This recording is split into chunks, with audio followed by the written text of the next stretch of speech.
का मतलब कि दिल के करीब ये मौजू है और हमने जो है इसी को ही छेड़ना होता है ताकि आपके लिए कुछ आसानी पैदा हो जाए।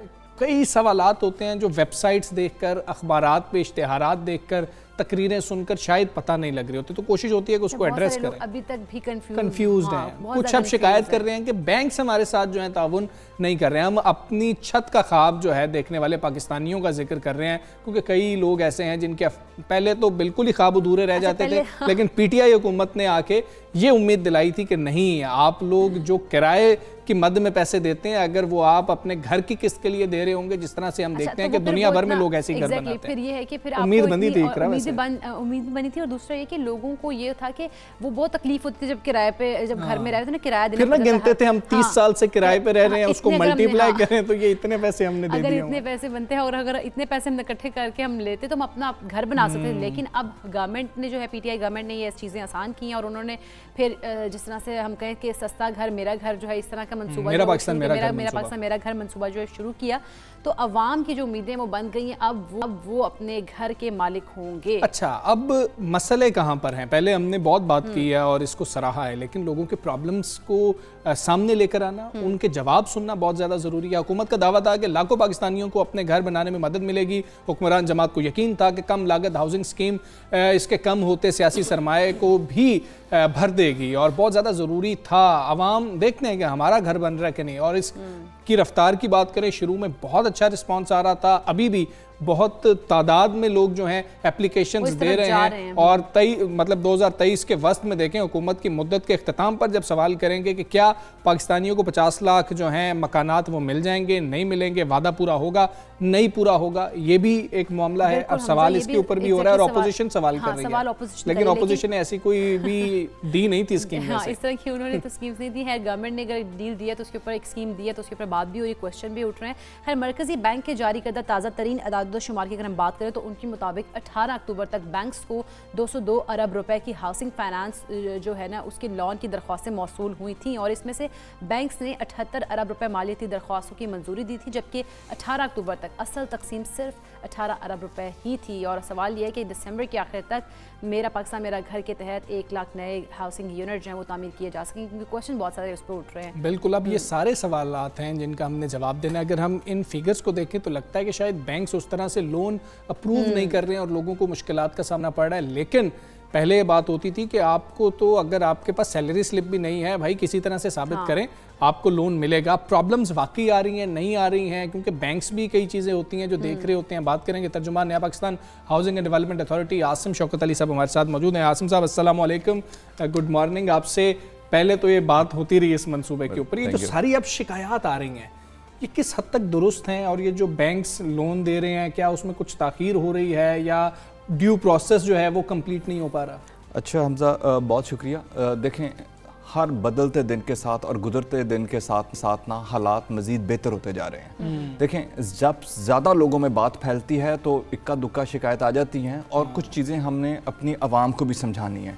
देखें, अल्टीमेटली बैंक को अपने सरमाए का तहफ़्फ़ुज़ चाहिए ना, उसकी कुछ फॉर्मेलिटीज़ होती हैं।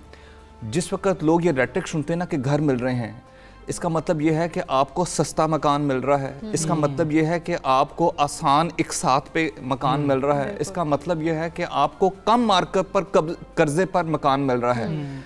बट लोगों का मिजाज कुछ ऐसा है, और कुछ हमारी ऑपोजिशन तब तड़का लगाती है कि शायद लोगों को इमरान खान साहब या हुकूमत मुफ्त घर बना के बांट रही है। हाँ, दूसरी बात ये कि ये कोई फलों का रेडी तो नहीं है कि आप आए हैं और मैंने आपको दे दिया है। घर बनना है, घर बनने में ज़मीन एक्वायर से लेके घर बनने तक हम फिनिशिंग घर जो अपना टियर 1 में देते हैं उसमें टाइम लगता है। आपने खुद भी कर्जा लेकर टियर 2, टियर 3 या टियर 0 में घर बनाना है, तो इट टेक्स टाइम।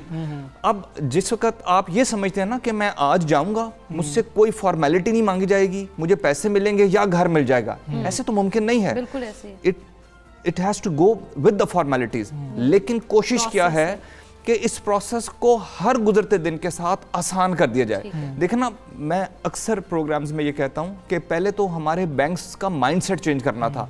बैंक्स आज से पहले या तो अपने एम्प्लॉयज़ को कर्जा देते थे या फिर अमीर लोगों को कर्जा देते थे।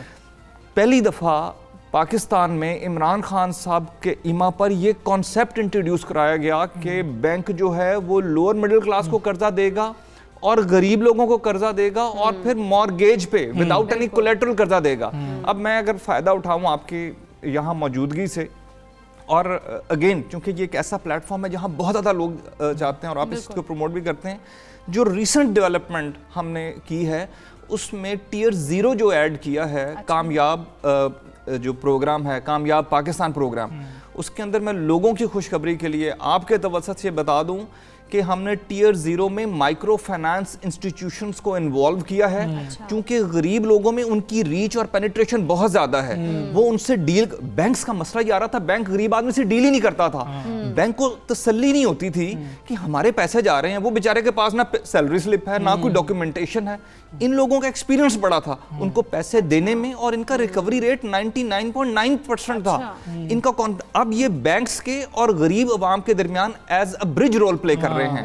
अब हमने जो कमाल किया है कि गरीब आदमी को 20 लाख तक, 1, 2, 3 लाख से लेके 20 लाख तक बिला सूद कर्जे दे रहे हैं, सिर्फ 2% सर्विस चार्जेस पे। गरीब आदमी की डेफिनेशन क्या है ये भी? अच्छा, गरीब आदमी की डेफिनेशन से मुराद वो आदमी है जिस बेचारे के पास ना कोई बैंक तक रास्ता है, ना कोई उसकी कोई डॉक्यूमेंटेशन है, ना कोई सैलरी स्लिप है, वो दिहाड़ीदार है, वो बेचारा जिस तरह भी कुछ ना प्रॉपर्टी नाम नहीं है, कुछ नहीं है, एसेट्स नहीं है, उसके कोई एसेट नहीं है। वो देखें, वो 30,000 से लेके 50,000 तक उसकी फैमिली किसी तरह महाना इनकम जनरेट कर लेती है। उसकी बीवी है, कुछ वो कमा लेती है, उसके 1-2 बच्चे हैं, कुछ वो दिहाड़ी लगा लेते हैं। मिल मिला के वो एक कुंबा जो किसी सड़क पे बेचारा पड़ा है, वो 40-50 हज़ार रुपये जनरेट करते हैं, या कहीं पर उनकी 1 मरला 2 मरला जमीन है। दूसरी खूबसूरती क्या है कि 1 मरले 2 मरले से लेके पूरे पाकिस्तान में जहां आपकी जमीन है, जितनी आपकी कैपेसिटी है, आप 1 कमरे का घर बना रहे हैं, 2 कमरों का घर बना रहे हैं, आपने उसे छता है, वॉशरूम बनाया है, किचन बनाया है, अल्लाह ताला ने हुकूमत के तवज्जुह से आपको आपका घर दे दिया है, और बिला सूद कर्जे पे 10 साल तक किस्तें हैं इसकी, 20 साल तक किस्तें हैं, और कितनी 20 लाख रुपए आपने देने हैं। ये जो किस्त बनती है ये 3-4 हज़ार से लेके 7-8 हज़ार रुपये महीना बनती है। जब आप ये किराया आजकल के दौर में शहर में देने शुरू करें, आपकी this is beyond your imagination कि आप इतना किराया वो क्या कहते हैं, इतनी किस्त के ऊपर अपना घर अपना ले लें, और इतने कम अरसे में। फिर सबसे बड़ी बात लोगों को एड्रेस किया कि आप कोई सूद ना दें, हुकूमत पाकिस्तान सब्सिडी दे रही है।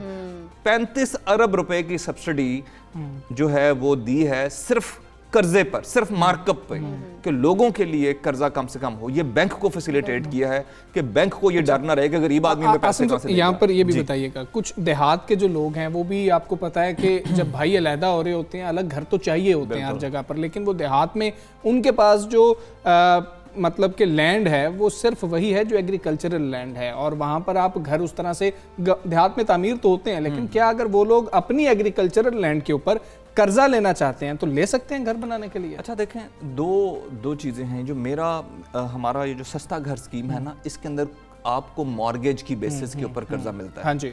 इसके लिए 2 तरीके हैं। एक तो जो मैंने आपको अभी बताया, टियर 0 में आपके पास कहीं भी मरला 2 मरला 2.5 मरला जमीन है, आपको चाहिए कि 6 लाख में मैं छत लूंगा, आप कम से कम कर्जा लें, बिला सूद कर्जा लें, आहिस्ता आहिस्ता 2% पे उसे वापस कर दें, कोई नहीं, जो थोड़ा सा। दूसरी चीज जो आपने की, जो देहाती लोग हैं, हर आदमी का नहीं दिल करता कि वो शहर में आके रहे, उसकी कोई फैमिली बॉन्डिंग है, उसका वहाँ कोई छोटा मोटा कारोबार है, कोई जिम्मेदारा चल रहा है, उसके लिए एक बड़ी ज़बरदस्त इस वक्त हमने पंजाब में शुरू कर दी है पेरी अर्बन स्कीम।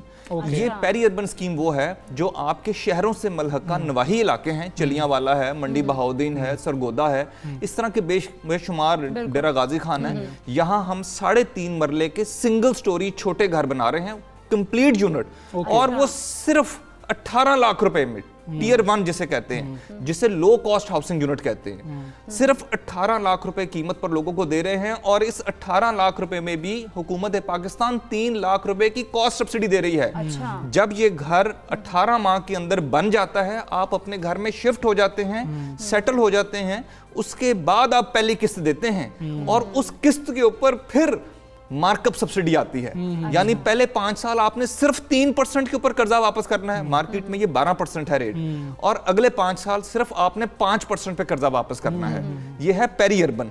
यानी अगर आप देहाती इलाकों में या शहरों के नवाही इलाकों में अपना 3.5 मरले का घर पहली किस्त वाला मामला है ना, ये भी आसिम साहब आपसे जानना जरूरी है कि टियर 2 और टियर 3 की हम बात कर रहे हैं कि जिन लोगों ने खुद से घर बनाने या कर्जा लेना है बैंकों से और उसके बाद उन्होंने घर बनाने अपने प्लॉट के ऊपर या प्लॉट भी खरीदना है, ये शिकायत आ रही है, इसको जरा कंफर्म कीजिएगा बात ऐसी है या नहीं कि आखिरी किस्त जिस दिन बैंक देगा उसी महीने से उनको किस्त वापस भी करनी होगी। हालांकि अभी घर कंप्लीट नहीं हुआ, आखिरी किस्त आज उन्होंने दे दी जी, नवंबर है, लेकिन घर तो कंप्लीट होगा आखिरी किस्त के बाद जाके जनवरी के अंदर। अब नवंबर, दिसंबर और जनवरी की भी उन लोगों को किस्त देनी है जो अभी किराए में रह रहे हैं, तो वो कहते हैं भाई ये 3 महीने मैनेज कैसे करेंगे, या फिर घर कंप्लीट होने के बाद कोई टाइम दिया जाएगा कि इतनी देर आखिरी किस्त के बाद होगी जब आपको पहली किस्त वापस करनी होगी। नहीं, अच्छा देखें, ऐसा कोई चीज नहीं है, मैं आपको 1 मिनट में एक्सप्लेन कर देता हूं कि step number 1 is simply you get yourself registered with NAFDA, आप मेंबर बन जाते हैं।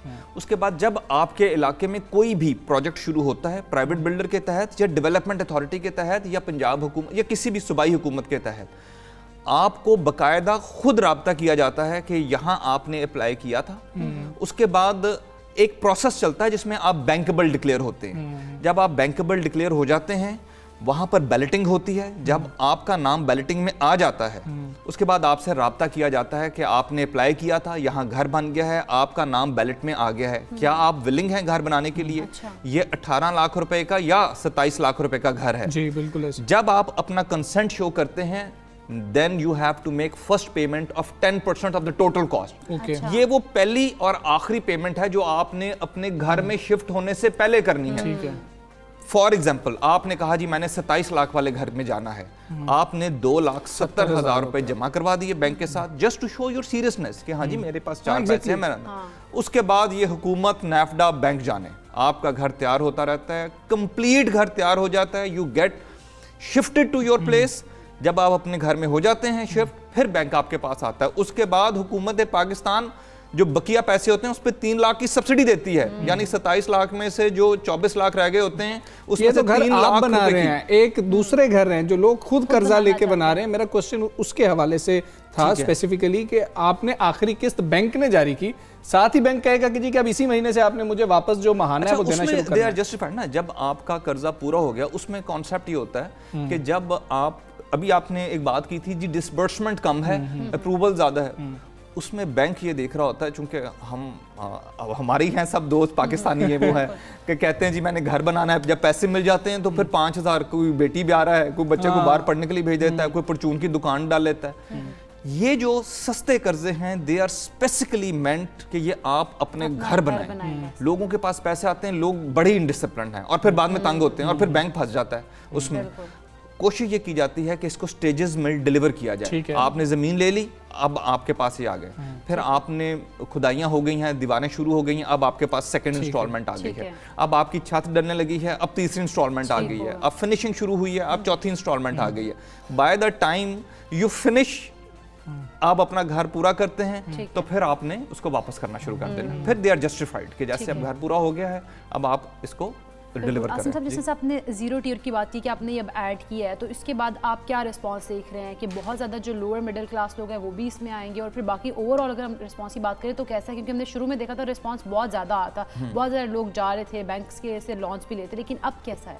अच्छा देखें, ये मैंने जैसे बताया ना, अभी तक अल्लाह का शुक्र है तकरीबन 20,000 घर जो हैं वो कंप्लीट हो चुके हैं, जिसमें माइक्रो फाइनेंस इंस्टीट्यूशन जिस तरह ये अखुवत वाले हैं, इन्होंने इनके कोलैबोरेशन के साथ 17,000 घर, तकरीबन 16,900 लोगों को कंप्लीट हुए। ये वही घर हैं जो लोग, गरीब लोग बिल्कुल, जो कच्ची बादियों में रह रहे होते हैं या देहात में रह रहे होते हैं, या जिस तरह आपने बताया कोई उनके पास सैलरी स्लिप नहीं होती, कोई डॉक्यूमेंटेशन नहीं होती, कोई रेडी लगा लेता है, लेकिन फैमिली इनकम होती। अब उनको भी ये था कि 3-4% पे, और उनको बैंक से डील करते मुश्किल आ रही थी।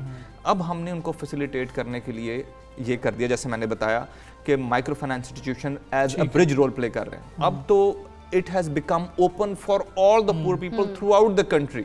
आपके पास कहीं पे जमीन है, कितनी भी जमीन है, आप कितना कर्जा लेना चाहते हैं, 20 लाख के अंदर अंदर आप बिला सूद कर्जा लें और अपना घर बनाएं, जो आप सबका ख्वाब है। आसिम शौकत साहब, बहुत शुक्रिया आपका सबसे पहले पाकिस्तान का हिस्सा बने। आसिम साहब से हमने ये भी आज जब आए थे पूछ लिया था कि सुनने में आ रहा है कि ये कोई स्कीम बंद हो रही है, तो उन्होंने नफ़ी जो है इस बात की थी कि सोशल मीडिया पर जो बातें गर्दिश कर रही हैं ऐसा कुछ भी नहीं है, स्कीम बंद नहीं होने जा रही है। आप आज भी अप्लाई कर सकते हैं, कल भी अप्लाई कर सकते हैं और अपना घर हासिल कर सकते हैं। बिल्कुल ऐसे ही है। हम अब आगे बढ़ेंगे। पूरा मुल्क जो है महंगाई की दुहाइयाँ तो दे रहा है, मगर गैलप पाकिस्तान के नए सर्वे के मुताबिक ताजिरों की अक्सरियत मौजूदा सूरत हाल से मुतमईन भी नजर आ रही है। और गैलप पाकिस्तान के रिपोर्ट में 54% ताजिरों ने मुल्क में कारोबार की मौजूदा सूरत हाल पर इत्मीनान का इजहार भी किया है। बिल्कुल ऐसी। और गैलप पाकिस्तान के बिजनेस कॉन्फिडेंस इंडेक्स की सहमाई रिपोर्ट के मुताबिक पाकिस्तान में तिब्बी सामान की खरीदो फरोख्त करने वाले सबसे ज़्यादा मुतमईन दिखाई दे रहे हैं और उनकी तादाद 68% हो गई है। इस तरह खिदमात का शोबा, सर्विसेज का जो शोबा है वो 64% तक मुतमईन नज़र आ रहा है। और ये सर्वे है जो हमारे सामने है, ताजिर बरादरी जो है मुतमईन नज़र आ रही है। हम इसी पे बात करेंगे। Executive director Gallup Pakistan Gilani sahab हमारे साथ मौजूद हैं। अस्सलाम वालेकुम, गुड मॉर्निंग। बिलाल गिलानी साहब, सबसे पहले तो हमें बताइएगा जो बिजनेस कॉन्फिडेंस सर्वे है इसकी जो हाईलाइट्स हैं वो क्या है, वो हमसे शेयर कीजिएगा। जी बहुत शुक्रिया आपने बुलाया। सो इस जो बिज़नेस कॉन्फ्रेंस सर्वे है इसके कुछ कारोबारी हजरात के हवाले से कुछ मुस्बत पहलू भी हैं, कुछ मनफी पहलू भी हैं जो हमें नज़र में आए। आई थिंक जो मनफी पहलू सबसे ज़्यादा देखने में आया है वो ये है कि जो मुल्क के ताजिर बरादरी है वो मुल्क के हवाले से, मुल्क की जो सिमत है उसके हवाले से बहुत गैर मुतमईन नज़र आते हैं।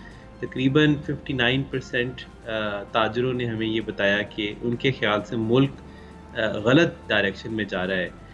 इसी तरह से हमने ये भी देखा कि उनकी ये उम्मीद कि अगले आने वाले दिनों में कारोबार कैसा रहेगा, इसमें एक वाज़े कमी देखने में आई है। हालांकि इसके बावजूद भी कि अभी भी ज़्यादातर कारोबारी जो है वो ये सोचते हैं कि समझते हैं कि आने वाला दिन अच्छा होगा, मगर इसमें बतदरीज कमी आ रही है। इसी तरह से कोरोना और उसके जो मुस्बत असरात थे कारोबार के हवाले से, उसमें भी हमने देखा कि तकरीबन 59% बिजनेसेस ने हमें ये बताया कि पिछले एक साल से अगर वो मुआजना करें तो आज भी उनका कारोबार कम रेवेन्यू प्रोड्यूस कर रहा है, कम टर्नओवर प्रोड्यूस कर रहा है। इसी तरह से तकरीबन 60% ने ये बताया कि उन्होंने 45% ने ये बताया कि पिछले 12 महीने में उन्होंने कुछ अफराद को मुलाजमत से निकाला है। तो इस सर्वे के कुछ मुस्बत पहलू भी नज़र आए हैं, मगर बहुत से पहलू बहुत मनफी भी नज़र आ रहे हैं। ठीक है, तो आप लोगों ने इससे अखज़ क्या किया है कि इस सर्वे के मुताबिक हालात बेहतर हैं या हालात बेहतर नहीं हैं, लोग मुतमईन हैं या लोग मुतमईन नहीं हैं? बिल्कुल। इसमें आई थिंक एक मिला जुला सा पहलू है, एक अनसर्टनिटी का हमने देखा कि एक अनसर्टनिटी नज़र आ रही है। उसमें कुछ कारोबार के हवाले से अनसर्टनिटी है और कुछ कारोबार जो है वो किसी खला में नहीं रहते, वो एक मुल्क के दरमियान मौजूद है। तो मुल्क में जो पॉलिटिकल अनसर्टनिटी है उसका भी लोगों की उम्मीद के बारे पर और उनके ख्यालात पर बहुत असर पड़ता है। तो रिसेंट टाइम्स में पॉलिटिकल अनसर्टेनिटी आपने देखा कि तहरीके लबैक के धरने हुए, इससे पहले एक सिविल मिलिट्री इशू के ऊपर एक प्रॉब्लम क्रिएट हो गया। इसी तरह IMF के साथ जो पाकिस्तान के ताल्लुकात है उसके ऊपर एक अनसर्टेनिटी है। तो कुछ इस पॉलिटिकल अनसर्टेनिटी ने एक ओवरऑल जो बेहतर इकोनॉमिक कंडीशन क्रिएट हो रही थी इसको थोड़ा सा डैम्पन कर दिया है। आगे आने वाले दिनों में देखने की ज़रूरत है कि ये जो अनसर्टेनिटी की कैफियत है वो अगर बेहतर हो जाती है तो हो सकता है कि ताजिर बरादरी की ओपिनियन जो है अपने हालात के बारे में वो कुछ बेहतर हो जाए। अच्छा बिलाल गिलानी साहब, गैलप पाकिस्तान ने अपने रिपोर्ट में ये भी कहा है कि जो मुल्क की समत को दुरुस्त नहीं समझ रहे उन लोगों की जो शरह उसमें इजाफा हुआ है 22%। तो पहले कितना इजाफा था और अब इसकी वजूहात आप क्या समझते हैं? आप थोड़ा सवाल रिपीट करेंगे, मैं सुन नहीं सका। जो गैलप पाकिस्तान की रिपोर्ट है उसमें कहा है कि मुल्की समत को दुरुस्त ना समझने वालों की जो शरह है उनमें उसमें 22% इजाफा हुआ है। तो उस शरह में पहले कितने परसेंटेज थी उसकी शरह जो है, और अब आप क्या समझते हैं कि जो इजाफा हुआ है उसके पीछे जो रीजंस हैं, जो बेसिक अगर हम बात कर लें रीजंस की, वो क्या हैं? बिल्कुल, जो ताजिर बरादरी का ये ख्याल कि मुल्क दुरुस्त सिमत में जा रहा है, डायरेक्शन बेहतर है या ख़राब है। इसमें आई थिंक एक जो बहुत बड़ा पहलू हमने देखा वो ये कि पॉलिटिकल सिचुएशन और इकोनॉमिक सिचुएशन में अनसर्टेनिटी में इजाफा हुआ है। कोरोना के दौरान और फिर जब कोरोना का लॉकडाउन उठा लिया गया तो एक काफ़ी उम्मीद की फ़ज़ा सी कायम हुई थी कि अब यानी मुश्किल हालात जो है वो छट गए हैं, आने वाला वक्त अच्छा होगा। मगर आहिस्ता आहिस्ता वो जो एक उम्मीद की फ़ज़ा सी कायम हुई थी वो थोड़ी सी डैम्पर होना शुरू हुई जब हुकूमत की पॉलिसीज़ के बारे में लोगों ने ये देखा कि टैक्सेस में इजाफा हो रहा है, डीवैल्यूएशन जो पाकिस्तानी रुपए की है उससे कुछ उनकी कारोबार पर असर पड़ता है और कुछ एक उम्मीद सी में कमी सी आती है कि आने वाला वक्त जो है उसमें अफरात ज़र जो है वो बहुत ज़्यादा बढ़ जाएगी। इन्फ्लेशन ने कारोबारी जो तबका है उसकी अपनी जो एक्सपेंडिचर्स हैं, हाउस होल्ड एक्सपेंडिचर्स हैं, उनको भी मुतासर किया है। और जब भी हम उनसे बात करते हैं तो ये कहते हैं कि हमारे पास जो लोग आ रहे हैं उनकी जेब में अब उतने पैसे नहीं हैं, तो अगर खरीदना भी चाहें, यानी हमसे पहले जो बंदा एक आटे की बोरी लेता था वो कहता है कि आधा ही बोरी मुझे दे दो, मेरे पास पैसे नहीं हैं। ये कुछ यानी डिवैल्यूएशन, इन्फ्लेशन, एक अनसर्टेनिटी, ये पहलू है। इसमें हमने देखा है कि जो गवर्नमेंट ने जो रीसेंट स्कीम अनाउंस की है जिसमें वो ये कह रहे हैं कि हम जो बिल्कुल लोएस्ट इकोनॉमिक स्टेटा है उनको किसी फॉर्म में सब्सिडी देंगे। हमारे ख्याल से ये एक अच्छा हुकूमत का फैसला है। इससे उम्मीद में भी इजाफा होगा और जो बिल्कुल बॉटम पे लोग हैं उनके पास जब पैसे आएंगे तो इवेंचुअली इन कारोबारी हजरात तक भी वो पैसे पहुंचेंगे, जिससे एक बिल्कुल सर्कुलेशन ऑफ मनी होगी। बहुत शुक्रिया आपका, हमारे साथ बिलाल साहब आप मौजूद थे और ये जो बिजनेस कॉन्फिडेंस सर्वे है उस हवाले से हमसे बात कर रहे थे। हमने एक ब्रेक लेनी है, ब्रेक के बाद वापस आते हैं।